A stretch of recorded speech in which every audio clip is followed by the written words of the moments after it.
ইয়ানা মাথায় হাত দিয়ে উঠতে যাবে এমন সময় আহান ইয়ানার মুখ চেপে ধরে। ইয়ানা ছোটার জন্য ছটফট করছে, কিন্তু সে সামনে থাকা ব্যক্তিটির শক্তির সাথে পেরে উঠছে না। আহান এবার প্রচণ্ডভাবে রেগে যায় ও ইয়ানার দুহাত দেওয়ালের সাথে চেপে ধরে ঠোঁটে ঠোঁট বসিয়ে দেয়। এই মুহূর্তে আহান রাগের বশবর্তী হয়ে একটা হিংস্র হায়নার চেয়েও কম লাগছে না।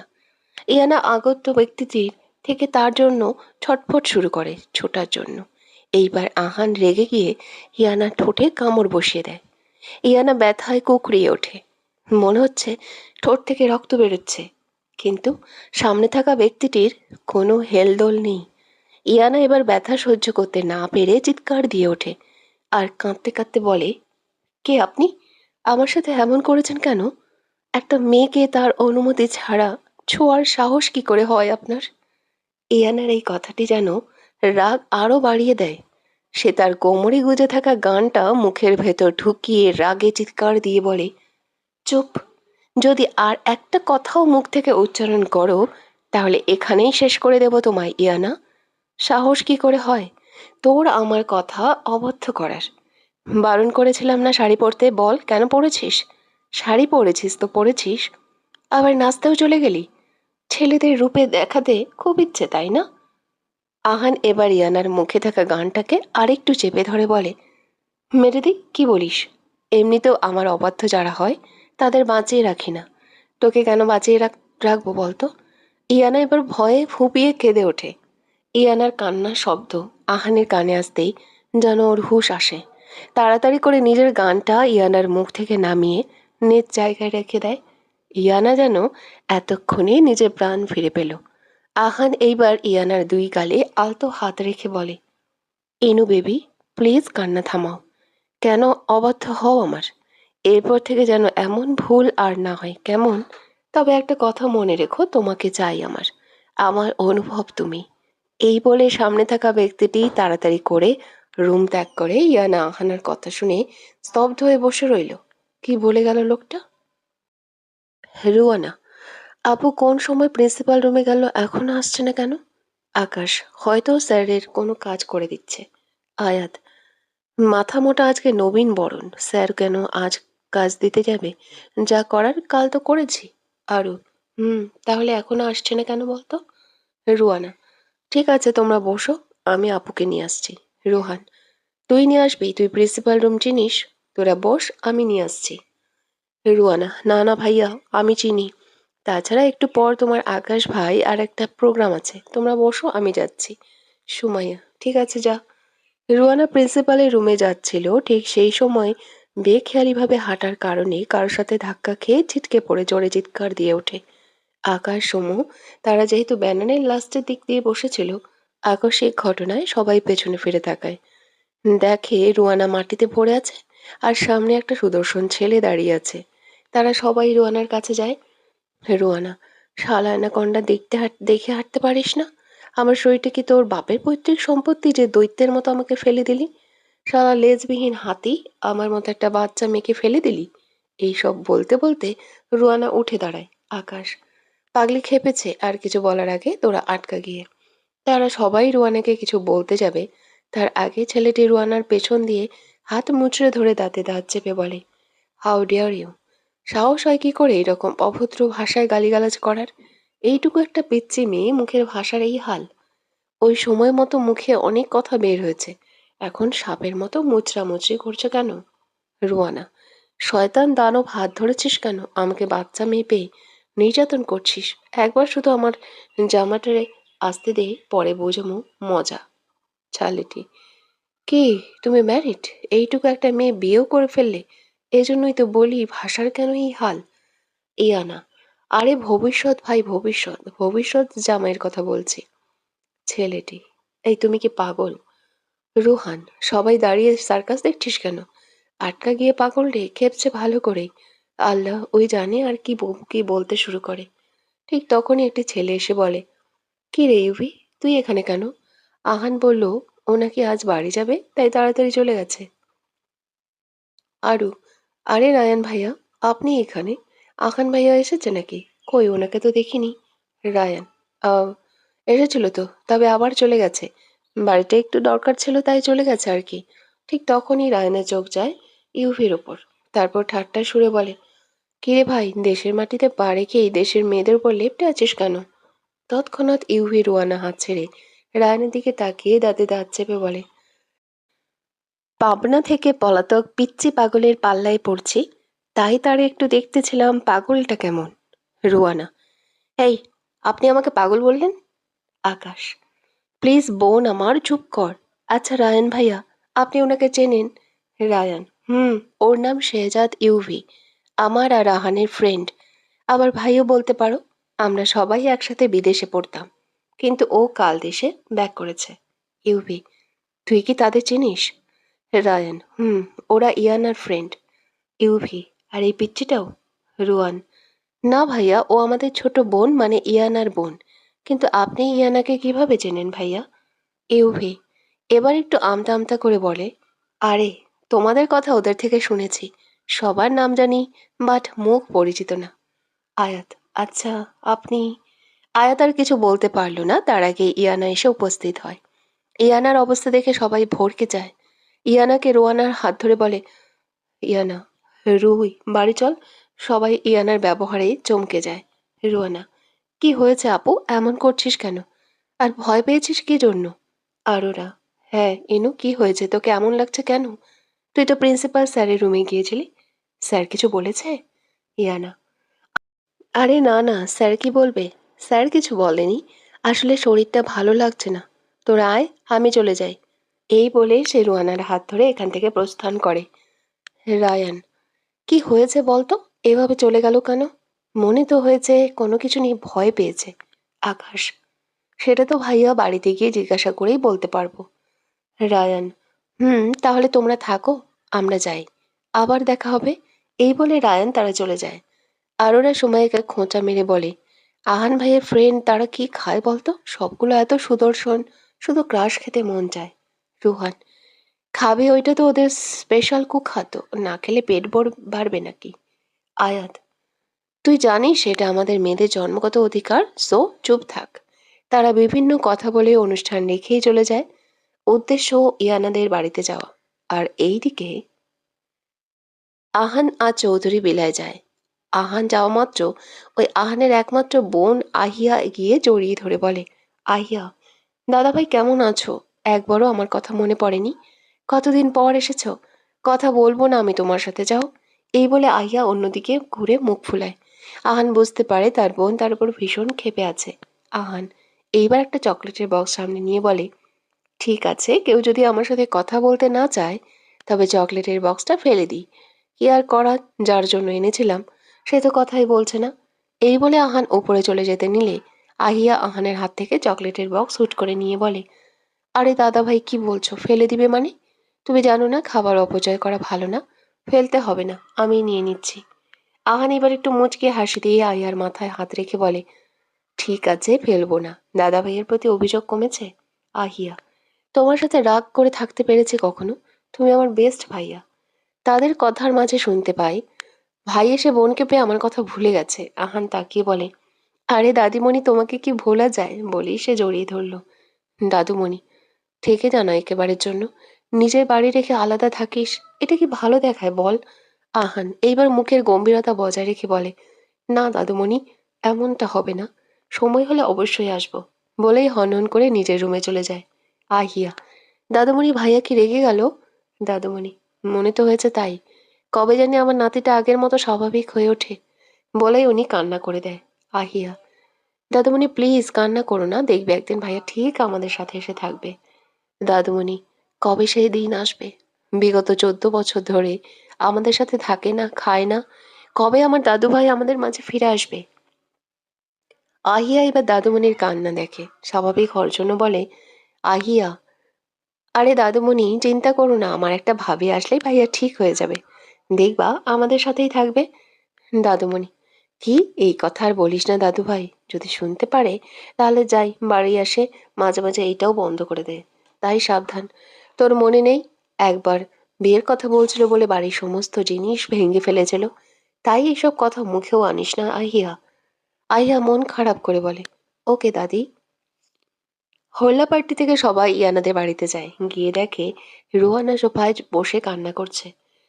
আকাশ, কি হলো রুই, এখানে বসে কান্না করছিস কেন? আর ইয়ানা আন্টি তারা কোথায়? রুহানা এবার তাদের দিকে তাকিয়ে বলে, তোমরা এসেছো, আম্মু বাসায় নেই, নানা বাড়ি গেছে, কাল আসবে, নানু অসুস্থ। আপু ভার্সিটি থেকে এসে নিজের রুমে গিয়ে দরজা বন্ধ করে দেয়। কখন থেকে আমি ডাকাডাকি করছি, কিন্তু দরজা খোলার নাম নেই। আপু কোনো সময় এরকম করে না ভাইয়া, তোমরা গিয়ে একটু দেখো না দরজা খুলে কিনা। আরু, ওকে কান্না থামা, দেখছি আমরা। এই বলে তারা সবাই ইয়ানার রুমের সামনে গিয়ে দাঁড়ায়। আরু, এনু বেবি, দরজা বন্ধ করে কার কথা ভাবছিস এত? আগে জানতাম যারা প্রেমে পড়ে তারা নাকি দরজা বন্ধ করে বসে থাকে। তুই কার প্রেমে পড়ছিস বললে ভালো হতো আর কি। আকাশ, হ্যাঁ মানে আরু প্রেম করতো আর কি। আরু, এই কপাল কি আমার আছে? আমার অক্সিজেনের খোঁজ তো আমি আজও পাইলাম না। সুমু, তোদের প্যাচাল বাদ দিবি, এসেছিস এক কাজে, এখন তোরা প্রেম নিয়া পইরা আছস। রোহান, তুই কি করে বুঝবি সিঙ্গেল থাকার কষ্ট? সুমু, আর আমি না 10-12টা বাচ্চা পয়দা করে বসে রয়েছি। আয়াত, কি বলিস সুমু, 3-4টা বলতেই একবার 10-12টা বলে ফেলেছিস। বোন, তুই পারবি, তোর অনেক এনার্জি আছে। তাদের কথোপকথনের মধ্যে হঠাৎ করে ইয়ানা দরজা খুলে বলে, তোরা এখানে কি করছিস? ওদের তো এখন বাসায় যাওয়ার কথা। আয়াত, কেন, আমরা কি আসতে পারি না? ইয়ানা, আরে আমি সেটা বলতে চাইনি, তোরা অসময়ে সেজন্য, তাই জিজ্ঞাসা করলাম আর কি। ভেতরে আয়। রুহান, আলহামদুলিল্লাহ, ভেতরে আসতে বলছিস তাহলে। আমি তো ভাবছিলাম আজকে আমরা সবাই তো দরজার বাইরেই খেয়ে ঘুমিয়ে পড়বো। যাক, বাইরে আর তাহলে থাকতে হবে না। এখন আসল কথায় আসি। দেখ এনু, কোনো প্রকার মিথ্যা বলবি না। ভার্সিটিতে যা যা হয়েছে সব বলবি। এত ভয় পেয়ে আছিস কেন? আর ওই সময় এভাবে চলেই বা আসলি কেন? ইয়ানা, কই, কই আমার কি হবে? আমি ঠিক আছি। তোরাই শুধু শুধু চিন্তা করছিস। আকাশ, তাই? তাহলে আমাদের দিকে তাকিয়ে কথা বলতে পারছিস না কেন? আর এত অন্যমনস্ক কেন? ইয়ানা এবার নিজেকে ধরে রাখতে না পেরে কান্না করে দেয়। সবাই এবার হতভম্ব হয়ে যায়, ইয়ানার দিকে তাকিয়ে থাকে। কারণ ইয়ানা খুবই স্ট্রং একটি মেয়ে। কোনো বড় কারণ ছাড়া ইয়ানা কান্না করার মতো মেয়ে নয়। এমনকি সালমানের সাথে সম্পর্ক বিচ্ছেদেও নিজেকে সবসময় স্ট্রং রেখেছে, ভেঙে পড়েনি। তাহলে আজ এইভাবে কান্না করছে কেন? আকাশ, কি হয়েছে ইনু? এইভাবে কাঁদছিস কেন? যদি আমাদের নিজের বন্ধু মনে হয় প্লিজ বল। দেখ, আমরা কখনো কোনো কথা গোপন করিনি, তাই আশা করব আজ তুইও করবি না। ইয়ানা তাদের ধীরে ধীরে সবকিছু খুলে বলে। সুমো, একটা রায়হানের কি কম ছিল যে আরেকটা রায়হানের আমদানি হলো? এমনি বেটার জন্য শান্তি নেই, এবার কোন ভেজাল? আরু, আচ্ছা ইনু, তুই কি ছেলেটাকে চিনিস? ইয়ানা, না, মুখ দেখতে পাইনি, অন্ধকার ছিল। আর রাতে যখন আসে তখন আমি ঘুমিয়ে থাকি। আয়াত, তাহলে বুঝবো কিভাবে কে ছিল? তবে আমরা লোকটাকে একটা উপায় ধরতে পারি সবাই। কি উপায়? তারপর আয়াত সবাইকে নিজের প্ল্যানের কথা বলে। সবাই তাহলে মিশন স্টার্ট। ইয়ানা, কেন জানি না অজানা একটা ভয় করছে, যদি ছেলেটা বুঝতে পেরে যায়, পরে তোদের কোনো ক্ষতি করে তখন। আরে চাপ নিস না, কিছু হবে না। হবে হয়তো কোনো বখাটে, পিঠে কয়েকটা পড়লে এমনি ঠিক হয়ে যাবে। আকাশ, ঠিক বলেছিস। তাহলে এখন আমরা যাই, রাতে আসবো। বলে সবাই চলে গেল। কোন একটা বন্ধ ঘরে চেয়ারের সাথে হাত পা বাঁধা অবস্থায় পড়ে আছে 3টি ছেলে। হুম, বন্ধ ঘর বললে ভুল হবে। একটা নরকের মতো, যার চারপাশে মাংসের পচা গন্ধ, চারদিকে দেওয়ালে রক্তের ছোপ, মেঝে স্যাঁতস্যাঁতে, যেখানে বিভিন্ন পোকার বসবাস। দেখলে যে কারোর গা গুলিয়ে আসবে। ছেলেগুলো বারবার বাঁচার জন্য অনুরোধ করছে। এক একটার অবস্থা খুবই খারাপ। কারোর চোখ তুলে নেওয়া হয়েছে তো কারোর হাত পা কেটে দেওয়া হয়েছে। ছেলেগুলোর গগনবিদারী চিৎকারে সামনে থাকা লোকটার কোনো হেলদোল নেই। সে নিজের শাস্তি দিতে ব্যস্ত। প্রথম ছেলেটি, প্লিজ স্যার, আমাদের ছেড়ে দিন, আমরা আর কখনো ওকে বিরক্ত করব না। দ্বিতীয় ছেলেটি, স্যার আমরা জানতাম না উনি আপনার কিছু হয়। তৃতীয় ছেলেটি, হ্যাঁ স্যার, আমরা জানলে কখনো ওনার ত্রিসীমানায় আসতাম না, ছেড়ে দিন আমাদের।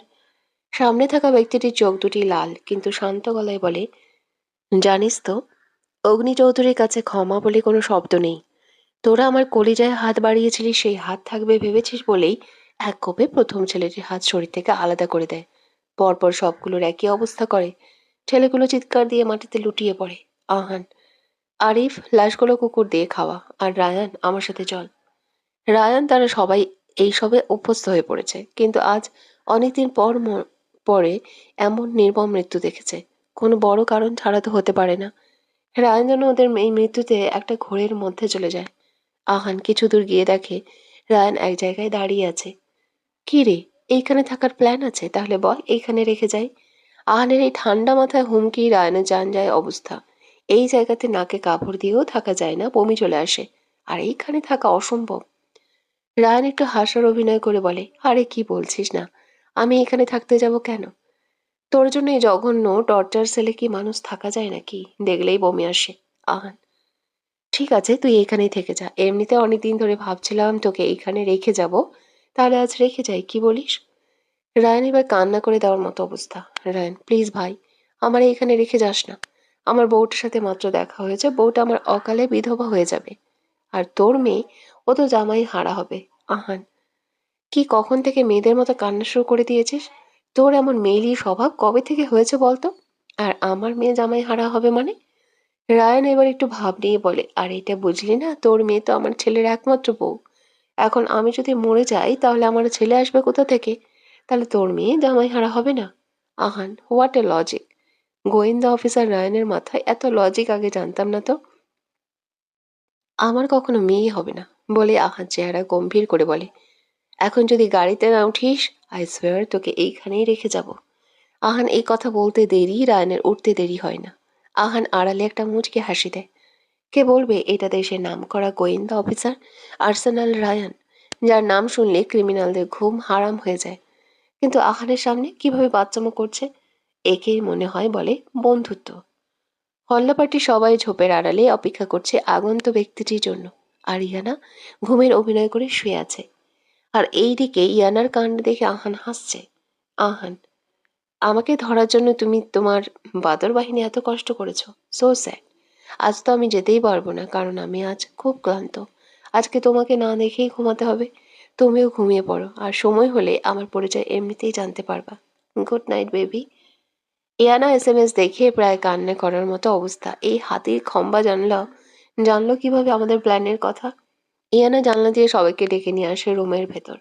রোহান, কি মশারি বাবা, বাইরে কামড়িয়ে অবস্থা খারাপ করে দিল। আর এইদিকে তুই এমনি ডাইনের মতো ডেকে আনলি কেন? ইয়ানা, রোহানের বাচ্চা, আমি ডাইনি? তুই ডাইনি আর তোর বর ডাইনি।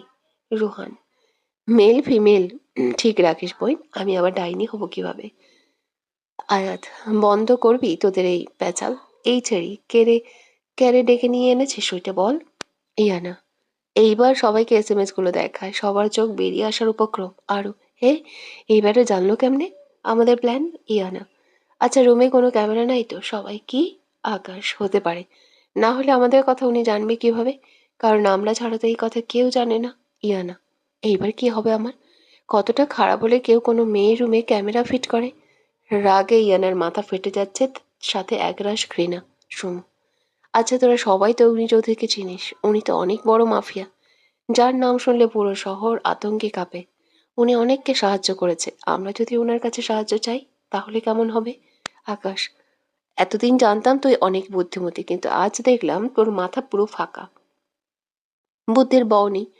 গাধা, অগ্নি চৌধুরী অনেক বড় মাপের মাফিয়া, উনি আমাদের কথা শুনতে যাবে কেন? শোনো, তা অবশ্য ঠিক, কিন্তু আরো একটা উপায় আছে। আমরা যদি আহান ভাইয়াকে বলি, তাহলে কেমন হয়? উনি নয় আমাদের অগ্নি চৌধুরীর সাথে দেখা করতে সাহায্য করবেন। রোহান, তা করা যায়। তাহলে কাল আমরা আহান ভাইয়ের সাথে দেখা করে সব খুলে বলবো। সবাই, ঠিক আছে তাহলে আমরা যাই। সবাই চলে গেল। এইদিকে আহান অফিসের কিছু কাজ করে বাড়িতে যায়, গিয়ে দেখে দাদুমণি বসে আছে। আহান, আরে দাদুমণি, তুমি এখনো ঘুমাওনি? দাদুমণি, কি করে ঘুমাবো, তুই এখনো বাসায় আসিসনি, আর এইরকম লাগছে কেন তোকে? আহান, দাদুমণি, আমি কোনো ছোট বাচ্চা নই, আমাকে নিয়ে এত টেনশন করতে হবে না। এখন থেকে ঘুমিয়ে পড়বা, না হলে আমি আর বাড়ি আসবো না। এই বলে আহান সিঁড়ি দিয়ে উঠতে গিয়ে থমকে যায় কারোর ডাক শুনে। সাজিদ চৌধুরী। আহান আহান এবার পেছনে তাকিয়ে বলে, কিছু বলবেন? সাজিদ চৌধুরী, কেমন আছো তুমি? আহান, খারাপ থাকার তো কোনো কারণ নেই মিস্টার চৌধুরী। আমি এখন আর ছোট বাচ্চা নই যে কারো দেখাশোনার উপরে নির্ভর করে থাকবো। সাজিদ চৌধুরী খুব ভালো করে বুঝতে পেরেছেন এই কথাটা আহান তাকে খোঁচা মেরে বলেছে। সাজিদ চৌধুরী আর কোনো কথা বাড়ায়নি, নিজের রুমে চলে যায়। দাদুমণি, আহান খাবে না? আহান, না দাদুমণি, খেয়ে এসেছি। এই বলে আহান নিজের রুমে চলে যায়। আকাশ, রুহান, আরুরা, ইয়ানা, সুমাইয়া, আয়াত এরা সবাই অপেক্ষা করছে আহানের জন্য। কিন্তু আহানের এখনো আসার নাম নেই। আয়াত, আহান ভাইয়া আসবে তো? আকাশ, আরে আসবে আসবে, আর একটু অপেক্ষা করি। আর ওরা, এই তো আহান ভাইয়া আসছে। আয়াত, ইস, কি হ্যান্ডসাম দেখলে হাজার বছর তাকিয়ে থাকতে ইচ্ছা হয়। আকাশ, থাক, মানা করলো কে? ঠিক তখনই আহান তাদের সামনে এসে দাঁড়িয়ে বলে, কেমন আছো তোমরা? কি জন্য ডেকেছো বলো? আয়াত, আসলে ভাই একটা বাদরের খোঁজ করতে। আহান, হোয়াট? বাদরের খোঁজ করতে মানে? সোমাইয়া এবার বলে, আসলে বাদর না ভাইয়া, বাদরূপী লেজবিহীন মানুষ। আসলে ইয়ানাকে খুব বিরক্ত করছে কয়েকদিন ধরে। তাদের কথা শুনে আহান এবার কাঁদতে শুরু করে। আহানের মনে হয় প্রথম ব্যক্তি যে কিনা নিজে দাঁড়িয়ে থেকে নিজের নামে এত প্রশংসা শুনছে। আহানের কাশি দেখে ইয়ানা ব্যাগ থেকে পানি বের করে দেয়। এই নিন, এটা খেয়ে নিন। আহান, না লাগবে না, আমি ঠিক আছি। মনে হচ্ছে তোমরা দুপুরে কিছু খাওনি, চলো একটা রেস্টুরেন্টে খাওয়া যাক। তারপর ধীরে সুস্থে তোমাদের কথা শুনবো। আরুরা, না না ভাইয়া, আমরা এখানেই ঠিক আছি। আর তাছাড়া এখানে আমাদের ছোট বোন আসবে। আমি এসে গেছি আরু আপু। আকাশ, এই তো এসে গেছে রুই মাছ। আসেন, আপনার জন্যই অপেক্ষা করছি। রুয়ানা এইবার আহানকে লক্ষ্য করে, মুখ আপনা আপনি হাঁ হয়ে যায়। এত সুন্দর ছেলে ওর সামনে দাঁড়িয়ে আছে ভাবতেই খুশিতে আত্মহারা। আরুরা রুয়ানার অবস্থা দেখে খোঁচা মেরে বলে, রুই মাছ, এভাবে তাকাতে নেই বোন, উনি আহান ভাইয়া। রুয়ানা এবার বুঝতে পারে তাহলে এই আহান ভাইয়া। সত্যি ছেলেটা অনেক স্মার্ট। রুয়ানা এবার নিজেকে স্বাভাবিক করে বলে, আসসালামু আলাইকুম ভাইয়া। আহান এতক্ষণ রুয়ানাকে পরখ করতে ব্যস্ত ছিল, কারণ এই পিচ্চির প্রেমে যে তার বন্ধু পড়েছে তা সে ভালোভাবেই বুঝতে পেরেছে। আহান রুয়ানার সালামের জবাব দিয়ে বলে, দেখো রুয়ানা, ও চলে এসেছে, চলো এখন যাওয়া যাক। আমিও দুপুরে কিছু খাইনি। আকাশ, কিন্তু ভাইয়া। আহান, কোনো কিন্তু নয়, চলো। ভাই বলে রেখেছো আর ভাইয়ের সাথে দ্বিধাবোধ করছো? হুম। আয়াত, ঠিক আছে ভাইয়া, চলুন। আহান এক পলক ইয়ানার দিকে তাকিয়ে বলে, চলো। তারা একটি নামকরা রেস্টুরেন্টে প্রবেশ করে। যে যার মতো অর্ডার করে। আহান, এইবার বলো কি বলছিলে? আরুরা, আসলে ভাইয়া, আমরা অগ্নি চৌধুরীর সাথে দেখা করতে চাই। আহান কিছুটা ভ্রু কুচকে বলে, কেন? ইয়ানা এবার আহানকে সবকিছু খুলে বলে। আহান সবকিছু শুনে বলে, তোমাদের মনে হয় অগ্নি চৌধুরী তোমাদের এই সামান্য কাজে আসবে? ইয়ানা, আপনার কাছে এটা সামান্য হতে পারে মিস্টার আহান চৌধুরী, কিন্তু এটা আমার কাছে অনেক। একটা মেয়েকে দিনের পর দিন মানসিকভাবে টর্চার করছে, একটি মেয়ে ঠোঁটের ভার্জিনিটি কেড়ে নিয়েছে, সেটাকে আপনার সামান্য মনে হয়? ইয়ানা রেগে গিয়ে কি বলে ফেলেছে সে বুঝতে পেরে নিজেই নিজের মুখ চেপে ধরে, কারণ ইয়ানা সবকিছু বললেও চুমু খাওয়ার ব্যাপারে কিছু বলেনি। রুহান, বোন, এই কথা আমাদের বলিসনি কেন? ছেলেটা তাহলে রোমান্টিক আছে, তাই না? আহান, ঠোঁটের যে ভার্জিনিটি হয় জানতাম না তো। ইয়ানা, যা জানতেন না, এখন জেনে নিন। প্লিজ ভাইয়া, অগ্নি চৌধুরীর সাথে দেখা করিয়ে দিন না। ইয়ানার মুখে ভাইয়া ডাক শুনিয়ে আহানের যেন রাগটা বেড়ে যায়। সে এখানে থাকলে নির্ঘাত কিছু করে বসবে। আহান, ঠিক আছে, তোমরা কাল এসো, আমি এখন যাই। এই বলে আহান বিল মিটিয়ে এখান থেকে চলে যায়। রুয়ানা, গেল রে গেল, আমার 2 মিনিটে ক্রাশ খাওয়া ছেলেটা চলে গেল। আয়াত, চুপ কর ছেড়ি, আমাদের ওই এখনো বিয়ে হয়নি। ক্রাশ নামক বাস খাওয়ার দরকার নেই, পরে খাইস। ইয়ানা, কি হলো আকাশ, তোকে আজ অন্যরকম লাগছে? কিছু হয়েছে? আরু, আমিও দেখছি আসছি পর থেকে কেমন একটা অন্যমনস্ক। আকাশ, কাল অবনী আমাকে বলেছিল যদি সত্যি আমি তাকে ভালোবাসি তাহলে আমি যেন হাত কেটে ওর নাম লিখি। তারপর আমি একটা মোড়ক কিনে নিয়ে যাই বাজার থেকে, সেই মোড়কের রক্ত দিয়ে ওর নাম লিখে ওকে দেখাই। ও ভেবেছিল সত্যি সত্যি আমি নিজের হাত কেটে ওর নাম লিখেছি। ও আমাকে বকতে শুরু করে, সারা রাত কান্না করে। ও ভেবেছে ওর এই মজার জন্য আমি নিজেকে কষ্ট দিয়েছি। ও সকালে আমাদের বাসায় যায়, গিয়ে দেখে আমি ঘুমে, তারপর আমাকে ডেকে তোলে। আমার হাত দেখে ও আমার একদিকে এক দৃষ্টিতে তাকিয়ে থাকে। ওর দৃষ্টি অনুসরণ করে বুঝতে পারি আসল কাহিনী। অবনী, কাল যে হাত কেটেছিলে, কাটা চিহ্ন কোথায় আকাশ? তার মানে তুমি আমার সাথে মিথ্যে বলেছ। সম্পর্ক শুরুর আগেই মিথ্যে? আমি জাস্ট মজা করে বলেছিলাম, তাই বলে তুমি মিথ্যের আশ্রয় নিবে? এই বলে অবনী আমাকে কিছু বলার সুযোগ না দিয়ে বেরিয়ে গেলে। আম্মু পেছনে ডাক দিলেও বলে, তোমাদের বাড়িতে আসবো না আর পপি, আমার জন্য কাউকে মিথ্যে বলতে হবে না আর। পরে আম্মু এসে আমাকে শাসায়। এখন আমি ফোন দিলে ফোন ধরছে না, এসএমএস এর রিপ্লাই দিচ্ছে না, এখন কি করব আমি? আকাশ অবনীর ফুফাতো ভাই। তারা একটানা 3 বছর ধরে রিলেশনে আছে। একসময় বাড়ির সবাই জানাজানি হয়। আকাশের পড়া শেষ হলেই তাদের বিয়ে। এখন গল্পে আসা যাক। আকাশের কথা শুনে সবাই উচ্চস্বরে হেসে দেয়। ইয়ানা, মানে কি আকাশ হাত কাটার কথা বলেছিল বলে তুই মুরগির রক্ত দিয়ে নাম লিখেছিস? ও হে রোমিও। আকাশ, মজা নিচ্ছিস? দেখ বোন, কোনো উপায় বের করে দে, নয়তো আম্মুর হাতের বাঁশ খেতে হবে বাসায় গিয়ে। আম্মু বলেছে অবনীকে যেন বাসায় নিয়ে তবে বাড়িতে ফিরি, নয়তো আমার জন্য বাড়ির দরজা বন্ধ। আরুরা, তুই গিয়ে সামনাসামনি দেখা করে সরি বলে নে, তাহলে তো সমস্যার সমাধান হয়ে যাবে। আর অবনী তোকে খুব ভালোবাসে, তোর মিথ্যেটাও সহ্য করতে পারিনি। তুই গিয়ে ক্ষমা চেনে দেখবি সব ঠিক হয়ে যাবে। আকাশ, ঠিক বলেছিস, তোরা বস, আমি যাই আমার রানীর রাগ ভাঙাতে। আকাশে যাওয়া দেখে সবাই আবারও হেসে ওঠে। আরুনা, এই ইয়ানা, একটা ঘটনা শুনেছিস? তোকে ওই দিন কয়েকটা ছেলে বিরক্ত করেছিল, তাদের অর্ধেক হওয়া লাশ পাওয়া গেছে। খুবই নৃশংসভাবে হত্যা করা হয়েছে তাদের। দেখলেই ভয়ে আত্মা কেঁপে উঠবে। ইয়ানা, কি বলিস? ওদের আবার কে মারবে? আচ্ছা, ওই সাইকোটা না তো? আহ, আমাকে একবার বলেছিল যদি কোনো ছেলে আমার দিকে চোখ তোলে, তাকায়, তাহলে তাদের এমন অবস্থা করবে যা দেখলে যে কারোর গা শিউরে উঠবে। আমার না খুব ভয় করছে আকাশ, রুহানি কিছু করবে না তো? কারণ তারাও তো ছেলে। ভয়ে যেন ইয়ানার গলা শুকিয়ে আসছে। রোহান, আরে না, আমার আর আকাশের কোনো ক্ষতি করবে না। যদি করার হতো তাহলে অনেক আগেই করতো। আর তোকে আমাদের থেকে দূরে থাকার কোনো হুমকিও দেয়নি, তাহলে আমাদের কিছু করবে না। ইয়ানা, এখন আমার বাড়ি যাওয়া দরকার, কারণ আজ আম্মু নানু বাড়ি থেকে চলে আসবে। রুয়ানা, আপু চলো। এই বলে যে যার মতো আতঙ্ক নিয়ে নিজ নিজ গন্তব্যে চলে যায়। আহান নিজের অফিসে গম্ভীর হয়ে বসে আছে। তার সামনে ইউভি, রায়ান আর আরিফ বিগত আধ ঘন্টা ধরে দাঁড়িয়ে আছে। ইউভি এবার কিছুটা বিরক্তি নিয়ে বলে, সেই কখন থেকে দাঁড়িয়ে আছি, আমাদের মতো নিষ্পাপ ছেলেগুলোর ওপর একটু দয়া করে কি বলবি বলে ফেল। আহান এবার বসা থেকে উঠে একটু গম্ভীরতা রেখে বলে, আমাকে দেখে কি বাদরের মতো মনে হয়? সবাই যেন ভিমড়ি খাওয়ার মতো অবস্থা। আরিফ, কি বলছেন এইসব ভাই? আপনি বাদরের মতো হতে যাবেন কেন? বাদরটা খুবই প্রাণচঞ্চল, সচ্ছল। আর আপনি সারাদিনে একবারও হাসেন কিনা সন্দেহ আছে। আপনি বাদরের মতো হতেই পারেন না। আপনার সাথে বাদরের তুলনা করলে বেচারা বাদরদের অপমান করা হবে ভাই। আহান আরিফের দিকে রাগী দৃষ্টি নিক্ষেপ করে তাকায়। রায়ান আরিফকে খোঁচা দিয়ে ফিসফিসিয়ে বলে, অকালে প্রাণ হারাবার ইচ্ছে আছে নাকি? রায়ান, হঠাৎ তুই আমাদের এই প্রশ্ন জিজ্ঞাসা করছিস কেন? আর তোকে বাদরের মতো মনে হয়, এই কথা কে বলেছে শুনি একটু? না মানে সে কি এখনো জীবিত আছে? আহান দাঁতে দাঁত চেপে বলে, যে প্রশ্ন করেছিস সেটা উত্তর দে। অতিরিক্ত কথা বলতে কে বলেছে? UV, relax bro. তুই বাদরের মতো হবি কেন? তুই যদি বাদরের মতো হতি তাহলে কি সবার ক্রাশ বয় হতি? আর এই কথা কে বলেছে একটু বলবি? আমার না খুব জানতে ইচ্ছে করছে। আহান, কেউ বলেনি, এমনি জিজ্ঞাসা করেছি। তোরা এবার আসতে পারিস। আরিফ, কাল কয়েকজন ছেলে মেয়ে আসবে, তাদের যাতে আসতে কোনো রকম অসুবিধা না হয়। সবাই সবার দিকে তাকিয়ে রায়ান বলে ওঠে, কে আসবে দোস্ত? কেন, বিজনেস পার্টনার নাকি? আহান, কাল আসলেই দেখতে পাবি, এখন বের হ আমার রুম থেকে। আর আরিফ, মনে থাকবে তো? আরিফ, জি জি ভাই, একদম মনে থাকবে। আহান, গুড।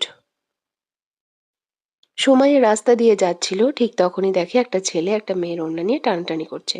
এইসব দেখে যেন সময়ের একটা কালো অতীত মনে পড়ে যায়। সে নিজেকে আর ধরে রাখতে না পেরে ছেলেটাকে না দেখেই রেগে ছেলেটার গালে ঠাস করে থাপ্পড় বসিয়ে দেয়। ছেলেটা এবার রাগী দৃষ্টি নিক্ষেপ করে হুংকার দিয়ে বলে ওঠে, এই মেয়ে, সাহস কি করে হয় আমার গায়ে হাত তোলার? সময় এবার ছেলেটির দিকে তাকিয়ে বলে, রায়ান, আপনি আপনি তো আহান ভাইয়ের ফ্রেন্ড। কি করে আপনি রাস্তার একটি মেয়েকে উত্তক্ত করতে পারেন? ছি, আমার তো ভাবতেই ঘৃণা হচ্ছে। রায়ান নিজের রাগকে কন্ট্রোল করার জন্য চোখ বন্ধ করে বলে, থেমে যাও মেয়ে, বাড়াবাড়ি করো না। যা জানানো তা নিয়ে কথা বলো না। আজ একটা মেয়ে বলে এখনো অক্ষত আছো, নাহলে এখানে লাশ পড়তো। সময়া, হুমকি দেন আমাকে? এইসব প্রতিকূলতা থেকে আমি পার হয়ে এসেছি মিস্টার রায়ান। সম্মান হারানো কি সেটা আপনি কি করে বুঝবেন? আপনার তো শুধু পারেন সম্মান নিতে। হ্যাঁ রায়ান, থেমে যাও মেয়ে, নাহলে ভালো হবে না। সুমাইয়া, কি করবেন? হ্যাঁ আপনারা? মেয়েটি, আরে আপু, আপনি ওনার সাথে এমন করছেন কেন? উনি যদি না থাকতো তাহলে জানি না বখাটেগুলো আমার কি করতো। সুমাইয়া, মানে? উনি তোমাকে কিছু করেনি? দেখো, ভয় পেয়ে কিছু লুকাবে না। মেয়েটি, না আপু, উনি কিছু করেননি। আমি যখন রাস্তা দিয়ে যাচ্ছিলাম তখন কয়েকজন বখাটে এসে বিরক্ত করছিল।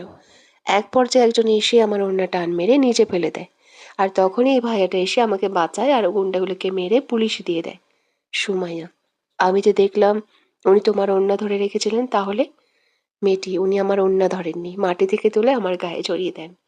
সুমাইয়া এবার আস্তে করে রায়নার দিকে তাকায়, দেখে এখনো হাত মুষ্টি করে চোখ বন্ধ করে রেখেছে।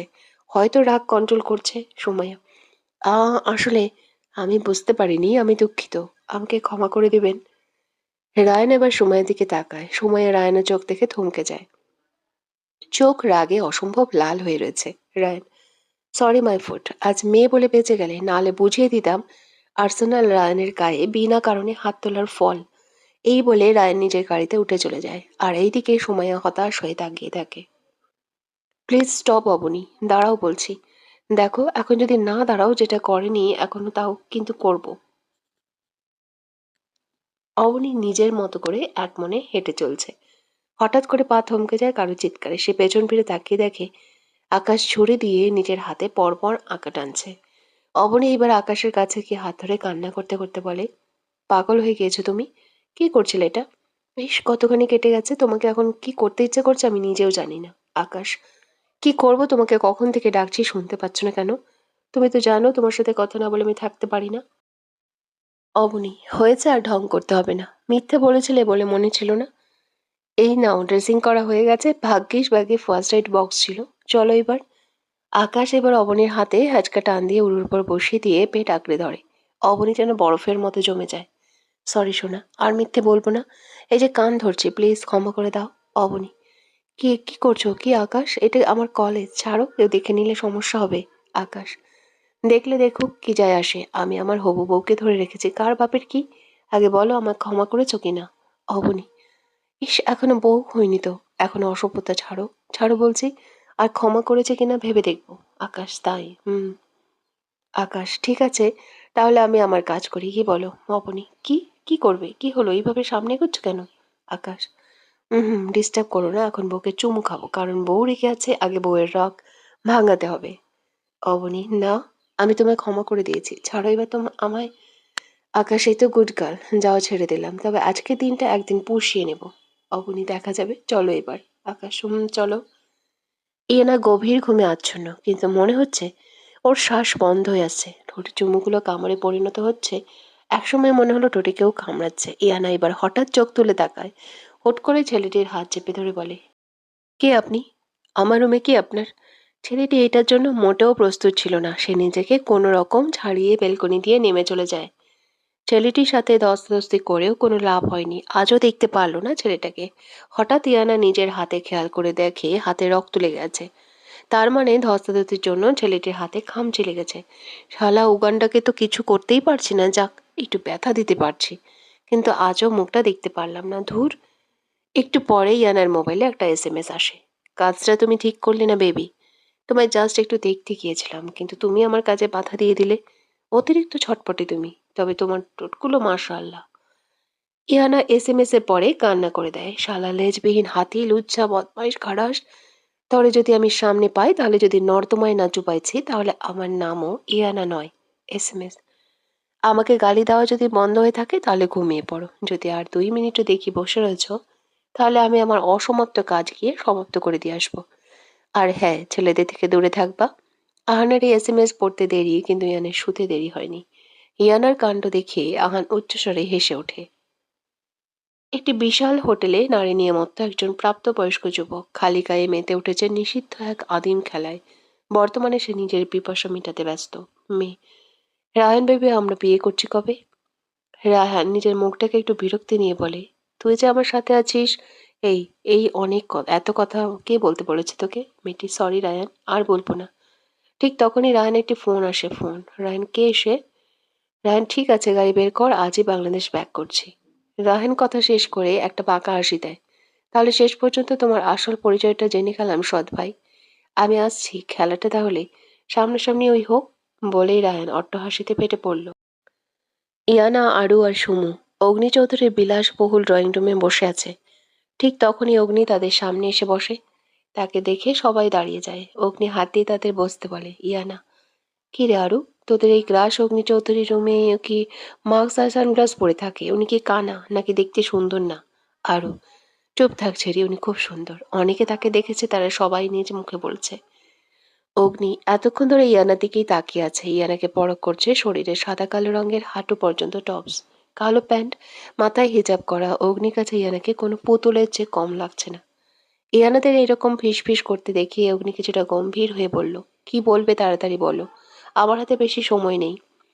ইয়ানা কিছুটা আমতা আমতা করে বলে, আসলে স্যার, আমাকে কয়েকদিন ধরে একটা ছেলে বিরক্ত করছে। অগ্নি আড়ালে একটা মুচকি হাসি দেয়, যে তাকে বিরক্ত করছে তাকে এসে কত সুন্দর করে বলছে। অগ্নি, প্রথমে আমি স্যার নয়, আর দ্বিতীয়ত এরকম একটা সামান্য কাজ অগ্নি চৌধুরী করে না। তার জন্য পুলিশ আছে। আর কোনো ছেলে এমনি এমনি আসে না, নিশ্চয়ই সিডিউস করেছো। ইয়ানা আনার কথা শুনে অবাক হয়ে যায়। সিরিয়াস কথাটা মাথায় আসতেই কিছুটা রেগে তাতে দাঁত চেপে বলে, জানি আমরা পুলিশ আছে, কিন্তু ছেলেটা হুমকি দিয়েছে যদি এইসব পুলিশকে জানাই তাহলে ও আমার পরিবারের ক্ষতি করে দেবে। আর সবচেয়ে বড় কথা, ছেলেটাকে আমি চিনি না। যদি চিনতাম তাহলে পুলিশের প্রয়োজন পড়তো না। ওই গুন্ডার কুত্তার লেজকাটা হনুমান লুচ্চার জন্য আমি ইয়ানাই যথেষ্ট ছিলাম। আর আমার এতটাও খারাপ দিন আসেনি যে রাস্তার বখাটেগুলোকে সিরিয়াস করব। তাদের বাবা মায়ের ওই তো ঠিক নেই, হয়তো মা জন্ম দিয়েই ফেলে চলে গিয়েছিল। আহান এইবার নিজের রাগকে সংযত করার জন্য হাত দুটো মুষ্টিবদ্ধ করে ফেলে, চোখ বন্ধ করে বড় বড় শ্বাস টানে, কারণ ইয়ানা আহানের বাবা মা নিয়ে প্রশ্ন তুলেছে। এইবার আহান ইয়ানা দিকে তাকিয়ে থেকে মনে মনে ভাবে, মেয়েটাকে যতটা বোকা ভেবেছিলাম ততটা বোকা নয়, যথেষ্ট স্ট্রং। নয়তো যার সামনে দাঁড়িয়ে বড় বড় মাফিয়ারা কথা বলতে ভয় পায়, সেখানে এইটুকু একটা মেয়ে কিভাবে ওর নামেই এতগুলো কথা বলছে। রাগে আহানের হিতাহিত জ্ঞান হারিয়ে ফেলছে। ইয়ানা এবার বলে, সরি স্যার, আপনার মূল্যবান সময় নষ্ট করার জন্য। আমি ভুলে গিয়েছিলাম মাফিয়ারা কখনো কারোর সাহায্য করতে পারে না, কারণ তারা। ইয়ানা আর বলল না। আরুর আর সময়ের হাত ধরে বাইরে যাওয়ার জন্য পা বাড়ায়। তখনই আহান পেছন থেকে ডাক দেয়, দাঁড়াও। ইয়ানা, কি বলবেন বলেন? আপনার মূল্যবান সময় নষ্ট করতে চাই না। আহান বসা থেকে প্যান্টে দুহাত গুজে দাঁড়িয়ে বলে, যে অগ্নি চৌধুরীর সামনে দাঁড়িয়ে কথা বলতে সবার কলিজা কাঁপে, আর সেখানে তুমি এতগুলো কথা বলে গেলে। I empress. Iyana, sorry mister অগ্নি চৌধুরী, আমার জানা মতে আমি তো আপনাকে কিছু বলিনি। যা বলার সব ওই গুন্ডাটাকে বলছি, তাতে আপনি এত রিয়েক্ট করছেন কেন? আহান ইয়ানার কথা শুনে থমথমে খেয়ে যায়। ইয়ানা আর কখনো কোনো কথা বাড়ায়নি, এখান থেকে প্রস্থান করে। ঠিক তখনই তাদের সাথে অনাকাঙ্ক্ষিত একজনের সাথে দেখা হয়। সুমু, রায়ন, আপনি এখানে? রায়নও তাদের দেখে ভূত দেখার মতো চমকে ওঠে, কিছুটা আমতা আমতা করে বলে, আসলে হয়েছে কি, আমি একটা কাজে এসেছিলাম।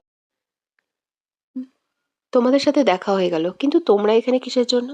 ইয়ানা, আসলে ভাইয়া এখন কথা বলতে ইচ্ছে করছে না, অন্য একদিন কথা বলবো, এখন আসি। ইয়ানা তারা চলে যায়। এদিকে রায়ান ভেতরে গিয়ে যা দেখে তাতে ওর চোখ কপালে উঠে যায়, কারণ পুরো ফ্লোর কাঁচে ছড়াছড়ি, আহানের হাত দিয়ে টিপ টিপ করে রক্ত পড়ছে। পাশে ইউভি শান্ত করার চেষ্টা করছে। রায়ান তাড়াতাড়ি করে আহানের কাছে গিয়ে বলে, কি হয়েছে? এইভাবে রেগে আছিস কেন? আর ইয়ানাকেও দেখলাম মন খারাপ করে বের হয়ে যেতে। আহান শুধু চোখ বন্ধ করে বড় বড় শ্বাস টানছে। এইবার ইউভি সবকিছু খুলে বলে। রায়ান একটা দীর্ঘশ্বাস ছেড়ে বলে, আহান দেখ, ইয়ানা তো জানে না যে তুই ওই সেই ছেলেটা, তাই না? ও তোর মাকে বলেনি, ও তো ওই ছেলের মাকে বলেছে। আহান এবার রায়ানের মুখ চেপে ধরে চিৎকার দিয়ে বলে, আমার মা নেই, আমি অগ্নি চৌধুরী, নিজের জন্য নিজেই যথেষ্ট, বুঝেছিস তুই? ইউভি, আহান কি করছিস? কি, ছাড় ওকে, আহান মরে যাবে, ছাড়। আহান এবার রায়ানের গলা ছেড়ে সেখান থেকে গাড়ি নিয়ে বের হয়ে যায়। রায়ান ছাড়া পেয়ে কাঁদতে থাকে। ইউভি, ইডিয়েট, তুই জানিস তো ওর মাকে নিয়ে কিছু বললে পাগল হয়ে যায়। এমনি রেখেছিল, এখন কোন বুদ্ধিতে বলতে গেলি? সরি, আমি তোকে জাস্ট বোঝাতে চেয়েছিলাম। এই ইউভি, আহান ইয়ানার সাথে কিছু করবে না তো? তোর মনে নেই জাবিদকে কিভাবে মেরেছিল জাস্ট জন্ম পরিচয় নিয়ে কথা বলেছিল বলে? ইয়ানাকে কিছু করবে না তো? যেভাবে রেখে বের হয়ে গেছে ব্রো, তাড়াতাড়ি আহানের কাছে চল। ইয়ানা, সুমো, আরু তারা একটা কফি শপে যায়। আরু, কি রে ইয়ানা, তোকে তো অন্যমনস্ক লাগছে। কি ভাবছিস? দেখ, যদি তুই মাফিয়ার কথাগুলো ভেবে থাকিস তাহলে ভুলে যা, আমাদের ওই ভুল হয়েছে ওইখানে যাওয়ার। ভুলে গিয়েছিলাম সে একজন মাফিয়া, শুধু লোক দেখানোর জন্য কয়েকটা ভালো কাজ করে। তাদের শিরায় শিরায় খারাপ কাজ বিদ্যমান, তাই ও যদি কাউকে সেজেস করেছিস কিছু যায় আসে না। সুমো, একদিন ঠিকই বলেছিস, কত কষ্ট করে ক্লাস খাইছিলাম, ধুর। এখন ভাব ওই ছেলেটাকে ধরবি কিভাবে? ইয়ানা একটা মুচকি হাসি দিয়ে বলে, ধরে ফেলেছি ওকে, আমি শুধু সময়ের অপেক্ষা। আরু আর সুমো আশ্চর্য হয়ে বলে, কি বললি, ধরে ফেলেছিস মানে কি ইনু? কে এসে? আর কোথায় থাকে, কিভাবে বুঝলি? ইয়ানা এবার বসা থেকে উঠে দুই হাত গুজে মুচকি হাসি দিয়ে বলে, কে কোথায় কিভাবে দেখেছি সেটা না হয় পরে জানিস, আগে আমি শিওর হই। আজ হবে আসল খেলা। এখন চল বাড়ি ফেরা যাক, দেরিতে গেলে আবার আম্মু বকাবকি করবে। তাছাড়া সামনের মাসে আব্বু বাড়ি ফিরছে। চল, তবে নিজের খেয়াল রাখিস শিয়ানা। ওকে বেবি, তোরা চিন্তা করিস না। তারপর তারা যার যার মতো করে বাড়ি চলে যায়। রায়ান আর ইউভি আহানকে খুঁজতে চলেছে, আহানের কোনো খোঁজ নেই। ইউভি, ব্রো ইয়ানাকে কিছু করবে না তো? রায়ান, আমার মনে হয় না কিছু করবে, কারণ মুখে যতই না বলুক ও কিন্তু ইয়ানাকে ভালোবাসে। তাই যেন হয়, ওর জীবনটা যাতে একটু আলোর সন্ধান পায়। এখন লাস্টবারের মতো আরেকটা ফোন দেওয়া যাক। এইবার ফোন দিতেই রিসিভ হয়। হ্যালো আহান, কোথায় তুই? আর ফোন ধরছিস না কেন? আহান, বাড়িতে আসছি আমি। এই বলে ফোনটা কেটে দেয়। যাক বাবা, কেটে দিল, কিছু বলতেও দিল না। রাত ফুরিয়ে গভীর আঁধার নেমে আসে, কিন্তু একজনের চোখে ঘুম নেই। সে খোলা ছাদে বসে ড্রিঙ্কস করতে ব্যস্ত, হয়তো কোনো এক কালো অতীত ভোলার জন্য ব্যস্ত হয়ে পড়েছে। কিন্তু কি সেই কালো অতীত? রায়ান, আহান প্লিজ ভাই স্টপ। জানিস তুই অতিরিক্ত ড্রিঙ্কস করলে তোর মাথা ব্যথা শুরু হয়ে যায়, সহ্য করতে পারিস না। আর খাওয়ার প্রয়োজন নেই, এখন রুমে চল প্লিজ। কিন্তু আহানের কোনো রেসপন্স নেই। সে চেয়ারে হেলান দিয়ে মাথার উপর হাত রেখে বসে আছে। রায়ান এবার একটু ঘাবড়ে গিয়ে আহানের শরীরে ধরে ঝাঁকুনি দেয়। ঝাঁকুনির ফলে সে এক সাইড দিয়ে হেলে পড়ে। রায়ান, আহান কি হয়েছে তোর? আহান, আহান। এমন কয়েকবার ডাকার পরেও আহানের রেসপন্স নেই। রায়ান, ও নো, ও তো সেন্সলেস হয়ে পড়েছে। রায়ান এবার ইউভিকে ডাক দেয়। ইউভি ওয়াশরুম থেকে ফ্রেশ হতে গিয়েছিল। রায়ানের চিৎকার শুনে তাড়াতাড়ি করে ওয়াশরুম থেকে বের হয়ে আসে। কি হয়েছে ব্রো? এভাবে চিৎকার করছিস কেন? রায়ান, সেন্সলেস হয়েছে আবার, ওকে ধর, রুমে নিয়ে যেতে হবে। ধর। জানে অতিরিক্ত মানসিক চাপ নিলেই ওর মাথা ব্যথা শুরু হয়, নিজেকে ঠিক রাখতে পারে না। তার উপর আবার ড্রিঙ্কস করেছে, সেন্সলেস তো হবেই। রায়ান আর ইউভি মিলিয়ে আহানকে রুমে নিয়ে আসে। হঠাৎ আহানের হাতের দিকে নজর যায়। দেখে হাত কেটে গিয়ে রক্ত শুকিয়ে আছে, মনে হচ্ছে কোনো কাচের বস্তু দ্বারা আঘাতপ্রাপ্ত হয়েছে। আর এইটা যে সে নিজেই নিজেকে করেছে, এতক্ষণে রায়ান ইউভি বুঝে গেছে। ইউভি, মিসেস অঞ্জলিকে ফোন কর। কিছুক্ষণ পর তাদের পার্সোনাল ডক্টর মিসেস অঞ্জলি এসে আহানের হাত ড্রেসিং করে দেয়। অঞ্জলি, চিন্তার কোনো কারণ নেই, হাতের কাটা জায়গায় ড্রেসিং করে দিয়েছি। হাতের কাটাটা খুব গভীর, বাট এইটা তো ওর জন্য নতুন নয়। আর অতিরিক্ত মানসিক চাপ দুর্বলতার কারণে সেন্সলেস হয়ে পড়েছে। আমি স্যালাইন দিয়ে দিচ্ছি, সকালে ঠিক হয়ে যাবে। রায়ান মিসেস অঞ্জলিকে নিয়ে বাড়িতে দিয়ে আসে। ইয়ানা বাড়িতে এসে ফ্রেশ হয়ে ঘুমিয়ে পড়ে, কারণ রাতে তার অনেক বড় একটা মিশন আছে। সে যেই আগন্তুকের জন্য অপেক্ষা করছে। সন্ধ্যা থেকে রাত হলো, রাত থেকে গভীর রাত, কিন্তু সেই আগন্তুকের আসার কোনো নাম নেই। ইয়ানা, তাহলে আজকে আপনি আসবেন না? আজ না আসেন কাল তো আসবেন। কাল না আসলে পরশু। কিন্তু আমি আপনাকে হাতে নাতে ধরবো। আমার সন্দেহ যদি সত্যি হয় তাহলে তো কোনো কথাই নেই। কিন্তু তার জন্য আগে আপনাকে দেখা প্রয়োজন। ইয়ানা আর সারা রাত ঘুমায়নি। তার ভাবনার মাঝে দেখতে দেখতে রাত ফুরিয়ে সূর্যি মামা উকি দেয়। ইয়ানা ফ্রেশ হয়ে গিয়ে নিচে নামে, দেখে তার দিকে সেলিনা হা করে তাকিয়ে আছে। ইয়ানা কপাল কুঁচকে মায়ের দিকে তাকিয়ে জিজ্ঞাসা করে, কি হয়েছে আম্মু? এভাবে তাকিয়ে আছো কেন? আমাকে কি খারাপ দেখাচ্ছে?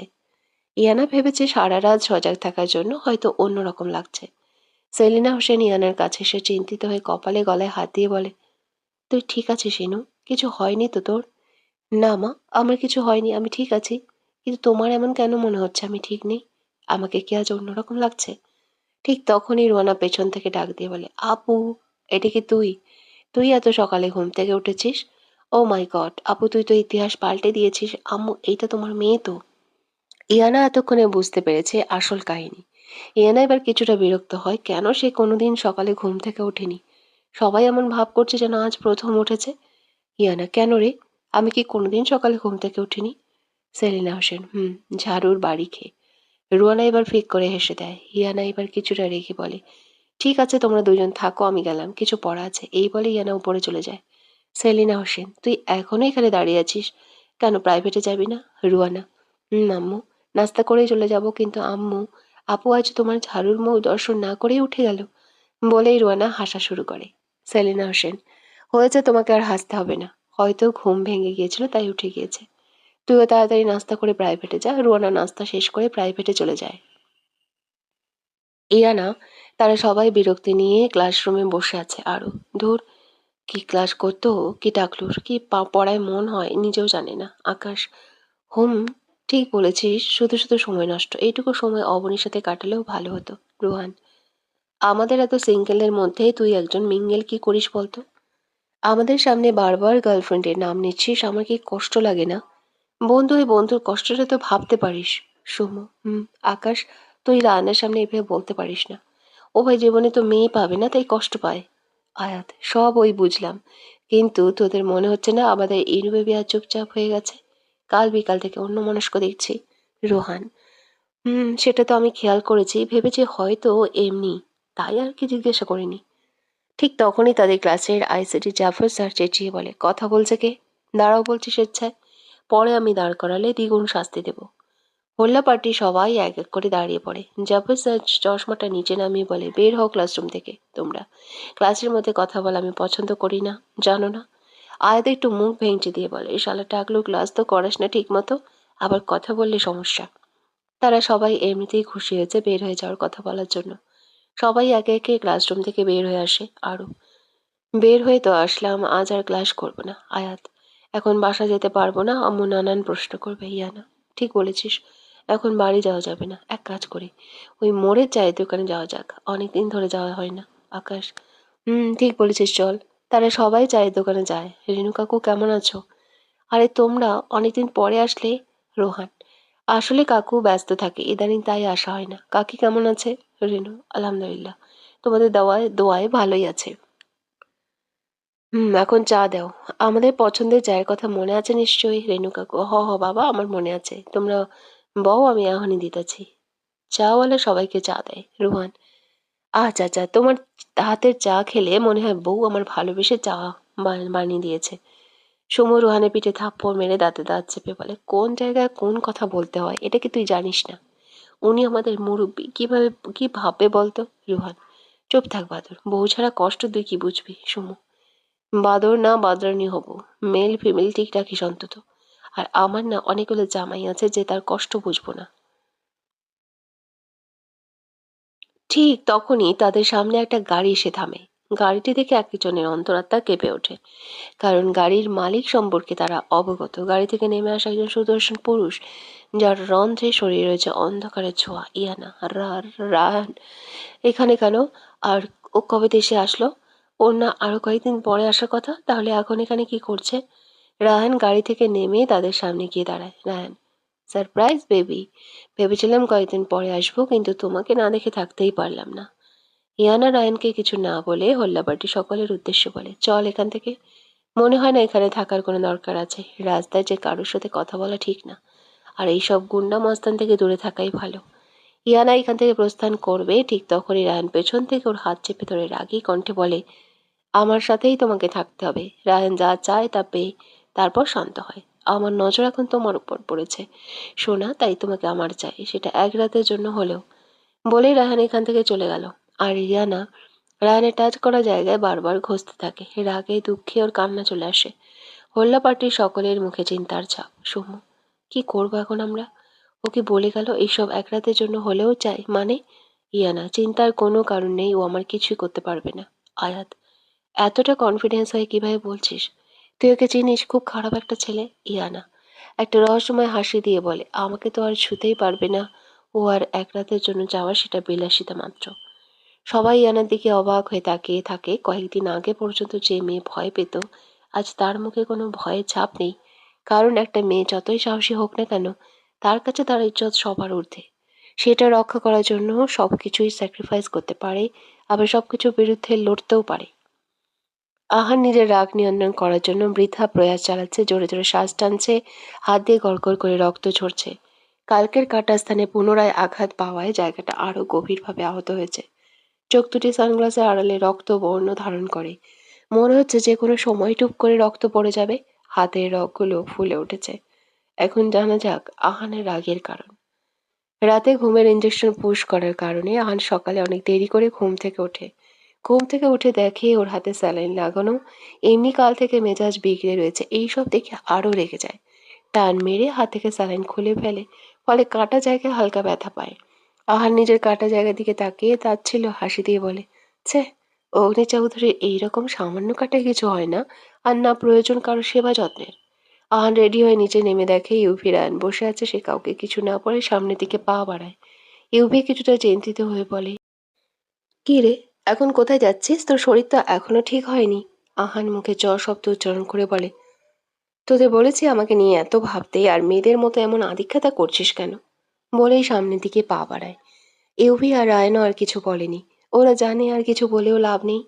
আহান এমনি নিজে হাজারটা ধমক দিবে, কিন্তু অন্য কেউ নিজের বন্ধুদের কিছু বলতেও পারবে না। কেউ কিছু বললেই তাদের জান নিয়ে দিতে দুবারও ভাববে না। আবার নিজের বন্ধুদের রক্ষা করতে নিজের জীবন হেসে হেসে দিয়ে দেবে। একজন আরেকজনের জন্য প্রাণ। অটুট থাকুক তাদের বন্ধুত্ব আজীবন। আহান অফিস থেকে কোনো একটা কাজে কলেজে যায়। কাজ শেষ করে যখন গাড়িতে উঠতে যাবে, ঠিক তখনই দূর থেকে হল্লা পার্টি রায়হানকে দেখতে পায়। যখন দেখে রায়হান ইয়ানার হাত ধরেছে, নিজের ভারসাম্য হারিয়ে ফেলে। রাগে হিতাহিত জ্ঞান হারিয়ে গাড়ির সামনের গ্লাসে সজোরে ঘুষি মারে। রাগে দাঁতে দাঁত চেপে বিড়বিড় করে বলে, এর ফল তোমাকে ভোগ করতে হবে সোনা পাখি। আমাকে ছাড়া অন্য পুরুষের ছোঁয়া গায়ে মাখানো তো অগ্নি চৌধুরী মানবে না। বড় হিংসুটে আমি, নিজের জিনিস কারোর সাথে ভাগ করি না। এই বলে আহান এইখান থেকে প্রস্থান করে। ইয়ানা কলেজ শেষ করে বাড়িতে গিয়ে কাউকে দৌড়ে গিয়ে জড়িয়ে ধরে, আপু কখন আসলে? কেমন আছো? আসতে কোনো অসুবিধা হয়নি তো? তোমার তো সামনের মাসে আসার কথা ছিল। আশাদ হোসেন মেয়ের এতগুলো প্রশ্ন দেখে হেসে বলে, আসতে রে মা, এতগুলো প্রশ্ন করে নিজের ছেলেকে ফেলতে চাইছিস নাকি? ইয়ানা চিন্তিত হয়ে বলে, প্লিজ আপু, মরার কথা আর কোনোদিন মুখে আনবা না। আশাদ সাহেব হেসে বলে, ঠিক আছে আমার মা জননী। সেলিনা হোসেন রান্নাঘর থেকে জানিয়ে আস্তে আস্তে বললেন, কি কথা হচ্ছে এখানে শুনি? ইয়ানা একটু রসালো সুরে বলে, বাংলার রিনা খান নিয়ে কথা হচ্ছে আম্মু।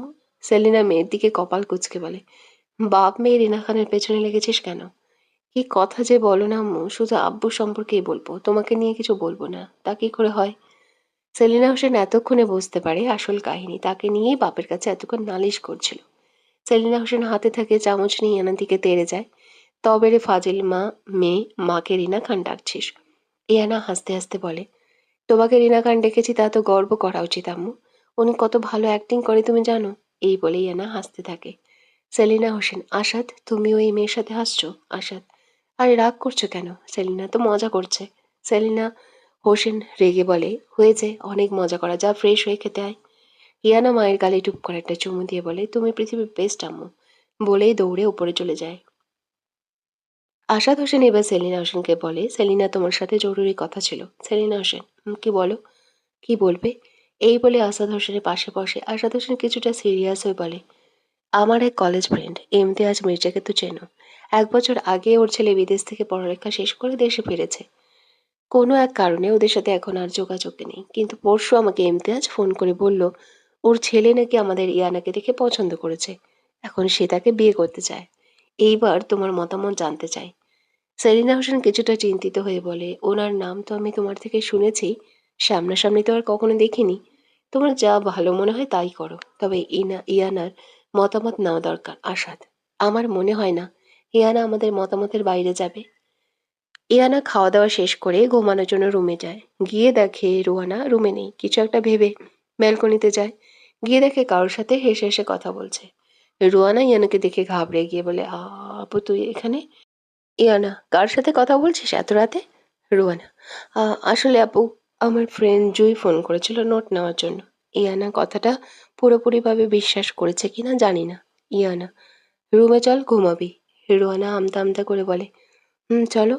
তারা দুজনে গিয়ে ঘুমিয়ে পড়ে। তারপর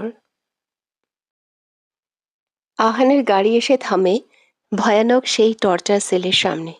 রায়ান বুঝতে পারে না টর্চার সেল ঠিক আছে, তাই বলে এমন জঘন্য অবস্থা হতে হবে। দেখলেই কেমন ভুতুরে বাড়ি মনে হয়, আর চারদিকে গা গুলিয়ে আসা পচা গন্ধ। রায়ান বের করে বলে, বেটা আসিস তো আসিস, সাথে আমাকেও নিয়ে আসিস। ভাই ইউভি, কই তুই? কি করে যে বলি, এই বাড়িতে প্রবেশ করতে গিয়ে কতবার যে আমার রুহু ঠেলে ঠুলে বের হয়ে চলে আসতে চেয়েছিল, তার কোনো হিসাব নেই। রায়ানের এইসব অহেতুক চিন্তার মাঝেই তারা গন্তব্যে পৌঁছে যায়, যেখানে একটা ছেলে চেয়ারে হাত পা অবস্থায় শুয়ে আছে। আহান এইখানে পৌঁছতে মাটিতে পড়ে থাকা ছেলেটি ওর দিকে নিভু নিভু নেত্র মেলে তাকায়। আহান 2 হাত বুকে গুজে রহস্যভাবে হাসি দিয়ে বলে, welcome my step brother. Ahan এবার কিছুটা চিন্তিত হওয়ার অভিনয় করে বলে, তুই আমার স্টেপ ব্রাদার? নো, স্টেপ ব্রাদারও নয়। আসলে তুই আমার কিছুই হোস না। এখন তোকে কি করা উচিত বলতো? বলেই ছেলেটার গায়ে সজোরে হস্টিক দিয়ে বাড়ি মারে। ফলে ছেলেটি মাটিতে লুটিয়ে পড়ে। আহান মাটিতে পড়ে থাকা ছেলেটির হাত মাটিতে শক্ত করে চেপে ধরে একের পর এক আঘাত করতে থাকে। আহান রেগে চিৎকার দিয়ে বলে, এই হাত দিয়ে তুই আমার জানের গায়ে হাত দিয়েছিস? এই হাত কিভাবে অক্ষত রাখি বলতো? আমার সামনে কেউ উচ্চ স্বরে কথা বললেই তো তার জবান নিয়ে নেই, সেখানে তুই আমার কলিজায় হাত বাড়িয়েছিস। আহান নিজ হাতে একটা প্লায়ার্স নেয়। রায়ান ভাবতে থাকে এইটা দিয়ে কি করবে। রায়ানের ভাবনার ব্যাঘাত ঘটে সামনে থাকা ছেলেটির গগন বিধায়ী চিৎকারে। আহান প্লায়ার্স দিয়ে এক এক করে হাতের নখ উগড়ে ফেলছে। এই হাত দিয়ে আমার কলিজায় হাত বাড়িয়েছিস তাই না, বলেই এক কোপে হাত থেকে আঙ্গুলগুলো আলাদা করে ফেলে। লোকটি এবার সহ্য করতে না পেরে চিৎকার দিয়ে ওঠে। লোকটি চিৎকার শুনে সবাই ভয়ে তটস্থ হয়ে পড়ে। সামনে মাটিতে পড়ে থাকা ছেলেটি অবাক হয়ে নিবু নিবু দৃষ্টিতে তাকিয়ে থাকে। এতদিন যে অগ্নি চৌধুরীর সম্পর্কে শুনেছে, আজ যেন সেটা নিজের চোখে দেখছে। কথায় আছে না, বাপের ওপরও বাপ থাকে। অগ্নি চৌধুরী যে কতটা ভয়ানক সেটা আজ বুঝতে পেরেছে। আহান রেগে হুঙ্কার দিয়ে বলে, কি বলেছিলি কুত্তার বাচ্চা, আজ এক রাতের জন্য ওকে নষ্ট করবি? You want to take honour Agni Chowdhury কলিজাও, আর তুই সে কলিজায় হাত বাড়াতে চাইছিলি? বলেই আহান আবারও হস্টিক দিয়ে মাথায় আঘাত করে। লোকটি আবার সহ্য করতে না পেরে জ্ঞান হারায়। রায়ান, আহান স্টপ, রায়হানের অবস্থা ভালো নয়, মরে যাওয়ার সম্ভাবনা আছে। আহান, এইটুকু আঘাতে মরবে না, ওকে আমি তিলে তিলে শেষ করব। অনেক দিনের হিসাব বাকি আছে, এখন না হয় একসাথে নেব। আহান এইবার একটা ছেলেকে ডাক দিয়ে বলে, ওকে নিয়ে সেই অন্ধকার রুমে ফেলে দিয়ে আসো। না পাবে খাবার আর না পাবে আলো বাতাস, মৃত্যুর চেয়েও কঠিন যন্ত্রণায় তিলে তিলে শেষ হবে। আহানের গাড়ি গিয়ে আজকে চৌধুরী ভিলার সামনে থামে। গাড়ি থেকে বের হওয়ার সময় রায়ান আহানকে বলে, আহান সবই তো বুঝলাম, কিন্তু তুই কিভাবে জানতি রায়হান আজকে ইয়ানাকে রেপ করবে? No, you don't know. Ahan এইবার রায়হানের দিকে তাকিয়ে বলে, রায়হানের জন্ম থেকে প্রতিটা চাল আমার জানা, ওইভাবে ওই খেলার রাজা, কিন্তু ও আমার কাছে কিছুই নয়। তোর মনে আছে আশিকের কথা? রায়ান কিছুটা চিন্তিত হয়ে বলে, হুম হুম, মনে আছে। তুই তো ওকে কাজ থেকে বের করে দিলি। আহান একটা রহস্যময় হাসি দিয়ে বলে, ওকে কাজ থেকে বের করিনি, আমার গুপ্তচর হিসেবে পাঠিয়েছিলাম রায়হানের কাছে, আর ও হয়ে উঠেছিল রায়হানের বিশ্বস্ত অ্যাসিস্ট্যান্ট। প্রতিটা মিনিট প্রতিটা সেকেন্ডের আপডেট ও আমাকে দিত। আর শুনেছি ইয়ানাকে অনেক দিন ধরেই বিরক্ত করছে। কোনো এক মাধ্যমে জেনেছে আমি নাকি ইয়ানাকে ভালোবাসি। কি বোকা আমি, নাকি কোনো মেয়েকে ভালোবাসবো। আর আজ আশিক ওই আমাকে জানিয়েছে আমাকে কষ্ট দেওয়ার জন্য ইয়ানাকে রেপ করবে। রায়ান, কিন্তু তুই রায়হানকে ধরলি কিভাবে? আহান রায়ানের দিকে তাকিয়ে বলে, সত্যি কি তুই গোয়েন্দা অফিসার? রায়ান, দেখ ভাই, হিয়ালি করিস না, রায়ানের চারপাশে অনেক গার্ড থাকে। তুই একা কিভাবে নিয়ে আসলি ওকে? আমাকে বা ইউভিকে তো সাথে করে নিয়ে যাসনি। আহান একটা বাঁকা হাসি দিয়ে বলে, রায়হানের সবচেয়ে বড় দুর্বলতা হলো নারী। নারীর সঙ্গ পেলে ও সব কিছু ভুলে যায়। শুধু একটা মেয়েকে ভাড়া করেছিলাম, ড্রিঙ্কসের মধ্যে নেশার ওষুধ মেশানো ছিল। মনে হয় না আর কিছু বোঝাতে হবে তোকে। রায়ন অবাক হয়ে আহান দিকে এদিকে তাকিয়ে বলে, আর বোঝাতে হবে না, বুঝতে পারছি। এত বুদ্ধি নিয়ে তুই ঘুমাস কেমনে ভাই? কেন, তোর উরুর উপর মাথা রেখে? রায়ান আহানের কথা শুনে থমথমে খেয়ে যায়। তারা দুজন বাড়ির ভেতর প্রবেশ করে। সমস্ত বাড়ি পিনপিন নীরবতা, কারণ রাত খুব গভীর ছিল। আহান রায়নের উদ্দেশ্যে বলে, ফ্রেশ হয়ে ঘুমিয়ে পড়, আমি একটু বাইরে যাব। রায়ন অবাক হয়ে বলে, এত রাতে তুই এখন কোথায় যাবি? আহান, মহিলা মানুষদের মতো প্রশ্ন করেছিস কেন? বউ হোস তুই আমার, অনেক ক্লান্ত, তুই ঘুমিয়ে পড়, আমি আসছি। আহানের কথা শুনে রায়ন তবদা লেগে থাকে। লাস্ট পর্যন্ত নাকি বউয়ের সাথে তুলনা করলো। তবে রায়ন বুঝতে পেরেছে আহান কোথায় যাচ্ছে। সুমাইয়ার ঘুম ভেঙে যায় ফোনের শব্দে। বিরক্ত নিয়ে ফোন রিসিভ করে বলে, হ্যালো, কে বলছেন? No response. সুমু, কি হলো, কথা বলছে না কেন? No response. সুমু, কি ভাই, সমস্যা কি? আমাকে এক সপ্তাহ ধরে জ্বালিয়ে মারছেন, ফোন রিসিভ করলে কথা বলেন না। যদি বোবা হয়ে থাকেন তাহলে ফোন দেন কেন? রাতের বেলা মেয়েদের বিরক্ত করতে খুব ভালো লাগে তাই না? ওই পাশ থেকে, কেমন আছো? সুমু, কথা বলতে পারেন তাহলে, আমি কেমন আছি সেটা না জানলেও চলবে, ফোন রাখেন যত সব। ওই পাশ থেকে, খবরদার যদি ফোন রেখেছ, তোমার বেডরুমে চলে আসবো কিন্তু। একটা ছেলে একটা মেয়ের এত রাতে বেডরুমে যাওয়াটা নিশ্চয়ই লোকে ভালোভাবে নেবে না, তাই বলছি চুপচাপ থাকো। সমু কিছুটা ঘাবড়ে যায়, সাথে ভয়ও পায়। এতদিন যে ছেলে ফোন দিয়ে কথা বলতো ওই বলতো না, আজ সে এইভাবে কথা বলছে। সে কিছুটা ভয় পায়, কারণ সে বাসায় একা থাকে। যদি সত্যি ছেলেটা চলে আসে। সমু ভয়ে ভয়ে বলে, কি বলবেন বলে ফেলেন।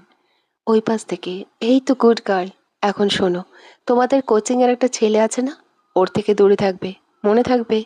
সমু অবাক হয়ে বলে, কোন ছেলে, কার কথা বলছেন? ওই পাশ থেকে, তোমাদের সিনিয়র সায়ন, যে তোমাকে লাভ লেটার দিয়েছিল। সুমু, "আ- আপনি কিভাবে জেনেছেন? এটা তো আমরা ছাড়া কেউ জানে না।" ওই পাশ থেকে, কিভাবে জেনেছি সেটা না জানলেও চলবে, যা বলেছি তা যেন মাথায় থাকে। এখন রাখি, ঘুমাও। আল্লাহ হাফেজ। সমুর সবকিছু মাথার উপর দিয়ে গেল। কে বলল ছেলেটা? সমু আর কোনো কিছু না ভেবে ঘুমের রাজ্যে পাড়ি জমায়। ইয়ানা মায়ের ডাকাডাকিতে আজ ঘুম থেকে উঠতে পারছে না। মাথাটা কেমন ধরে আছে। কোনো মতে ঠেলে ঠুলে ওয়াশরুমে ফ্রেশ হতে যায়। হাতে পানের স্পর্শ পেতে পুরো হাত ঝলসে ওঠে। ইয়ানা হাতের দিকে তাকিয়ে ভয়ে আটকে ওঠে। পুরো হাত ব্লেড দিয়ে কাটা ছাড়া। কিন্তু ঘুমানোর আগে পর্যন্ত তো ঠিকই ছিল। তাহলে রাতারাতি হাতের ওই হাল হলো কিভাবে? আর এমন একটা অবস্থা হয়েছে আমি টেরও পেলাম না। ইয়ানা মাথায় হাত রেখে বলে, মাথা এইভাবে ভারী হয়ে আছে কেন? আর কাল রাতে রোহানাকে ঘুম পাড়িয়ে দিয়ে এসে আমি সজাগ ছিলাম, তাহলে ঘুমালাম কিভাবে? ইয়ানা আয়নার দিকে তাকিয়ে কিছু একটা ভেবে হাতের দিকে তাকিয়ে দেখে রায়হানের টাচ করা জায়গাটা কাটা। ইয়ানা আর কোনো কিছু না ভেবে রুমের ভেতর যায়, গিয়ে দেখে টেবিলের উপর একটা চিরকুট রাখা। ছেলেদের ছোঁয়া পেতে খুব শখ তোর, তাই না? সেই জন্য রাস্তায় ছেলে নিয়ে নোংরামি করিস। শুনে রাখ, তোর শরীরে শুধু আমার ছোঁয়া থাকবে, অন্য কারো ছোঁয়া কেন লাগাবি তুই? যেখানে কেটেছে সেই জায়গায় মলম লাগিয়ে নাও। দেখো, টেবিলের উপর মলম রাখা আছে। আমার কথার অবাধ্য হওয়া আমি পছন্দ করি না। লাস্ট বার বলছি, ছেলেদের থেকে দূরে থাকবে। নয়তো আজ শুধু কোনো ছেলের ছোঁয়া জায়গার অস্তিত্ব মুছে দিয়েছি। পরের বার আমার কথার অবাধ্য হলে জান নিয়ে নিতেও দুইবার ভাববো না। ইয়ানার এইবার দেওয়ালে মাথা ঢুকিয়ে কাঁদতে ইচ্ছে করছে। কিভাবে ঘুমিয়ে পড়লাম, আজও আমি হেরে গেছি। ইস, হাতটাকে কি করেছে শয়তান এনাকোন্ডা! নিজে যখন এসে ধরিস তখন কে তোকে কি বলে? না বলে একটা মেয়ের রুমে লুকিয়ে আসা যাওয়া করেছিস, তখন কিছু হয় না। আর একটা ছেলে হাত ধরেছে বিধায় আমার হাতের নকশা বদলে গিয়েছে। ভাগ্যিস হাতের তালু কাটেনি, নয়তো আব্বু আম্মুকে কি বলতাম। লাগবো না, লাগাবো না আমি মলম। ইয়ানার এইসব ভাবনার মাঝেই ওর ফোনে একটি এসএমএস আসে। এত কিছু ভাবতে কে বলছে তোমাকে? তেড়ামি না করে যা বলছি তা করো বেয়াদব। এই মাত্র তোমার বোন প্রাইভেটের উদ্দেশ্যে বের হয়েছে। তুমি কি চাও তোমার বোনের কিছু হোক? তাই বলছি, মলমটা লাগিয়ে নাও। ইয়ানা মেসেজ পড়ে বুকের ভেতর অজানা ভয়ে ধুক করে ওঠে। ইয়ানা মেসেজ করার আগেই ওইখানে থেকে পুনরায় মেসেজ আসে, ভয় পেও না, কিছু করব না যদি বাধ্য মেয়ের মতো আমার কথাটা শুনে ফেলো। ইয়ানাও বাধ্য মেয়ের মতো মলমটা লাগিয়ে নেয়। সময় প্রবাহমান যা নিজ গতিতে চলতে থাকে। এইভাবে কেটে যায় অনেক দিন। দিন দিন ইয়ানার প্রতি আহান ওরফে অগ্নি চৌধুরীর টর্চার বেড়েই চলছে। এইখানে যেও না, ওইখানে যেও না, না মারলে পরিবার আর বন্ধু বান্ধবকে মেরে ফেলার হুমকি। আজও ইয়ানা তার সন্দেহ করা ব্যক্তিটিকে ধরতে পারল না। ধরবে কিভাবে? রাত হলে সে গভীর ঘুমে তলিয়ে যায়, চলে যায় অন্য আরেক রাজ্যে। আমার চ্যানেলটিকে গল্পগুলো ভালো লাগলে প্লিজ আপনারা সাবস্ক্রাইব করবেন। অনেক অনেক ধন্যবাদ আমার চ্যানেলে আসার জন্য।